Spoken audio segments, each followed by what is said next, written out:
This is Voice of America News, delivered to you by Educational News Broadcasting on behalf of VOA.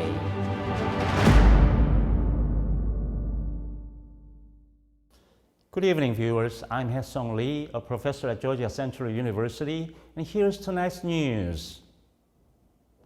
Columbia University began to hold virtual classes on Monday, the sixth continuous day of student protests over the Israel-Hamas conflict. University President Nami Shafik sent an email to the Columbia community announcing that classes would be held virtually. More than 100 students were arrested at the school on April 18th after the university's president authorized police to clear away protesters. Some of the students also received suspension notices from the school. Columbia's action prompted an onslaught of pro-Palestinian demonstrations at other universities, such as Yale, Stanford, and New York University. Some Jewish students at Columbia say that many criticisms of Israel are anti-Semitic and make them feel unsafe. When asked about the recent events at the university by reporters, U.S. President Joe Biden said, quote, "I condemn the anti-Semitic protests. That's why I have set up a program to deal with that. I also condemn those who don't understand what's going on with the Palestinians." Moving now over to North Korea. North Korea says it carried out its first ever nuclear counterattack drills on Monday. The state-run Korean Central News Agency said Tuesday the leader Kim Jong-un supervised the drills of its nuclear weapons management and control system, which it calls its nuclear trigger. The drills included the firing of several super-large artillery rockets fitted with mock nuclear warheads from multiple rocket launcher units. KCNA says the rockets flew about 352 kilometers before successfully hitting an island target, and that Kim expressed satisfaction over the results.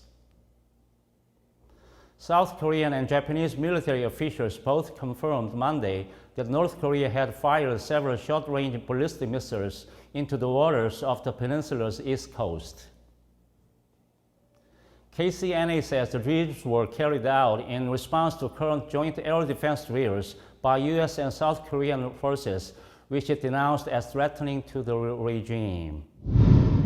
We now turn to news about the social media service Instagram. Instagram says it's deploying new tools to protect young people and combat sexual extortion, including a feature that will automatically blur nudity in direct messages.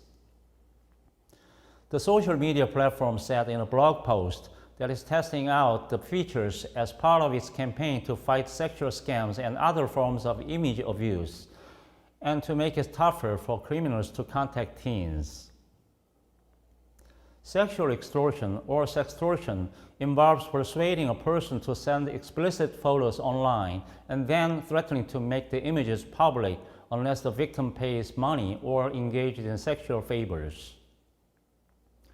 Recent high-profile cases include two Nigerian brothers who pleaded guilty to sexually extorting teen boys and young men in Michigan, including one who took his own life, and the Virginia sheriff's deputy who sexually extorted and kidnapped a 15-year-old girl. Instagram and other social media companies have faced growing criticism for not doing enough to protect young people. Mark Zuckerberg, the CEO of Instagram's owner, Meta Platforms, apologized to the parents of victims of such abuse during a Senate hearing earlier this year.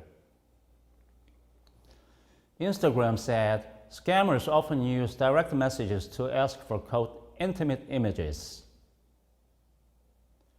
To counter this, it will soon start testing out a nudity protection feature for direct messages that blurs any images with nudity and encourages people to think twice before sending nude images. Well, this concludes ENB's 9 o'clock news for Friday, April 26th. The original news articles broadcast tonight are available on our partner Voice of America's website. Thank you for staying with us, and have a good night.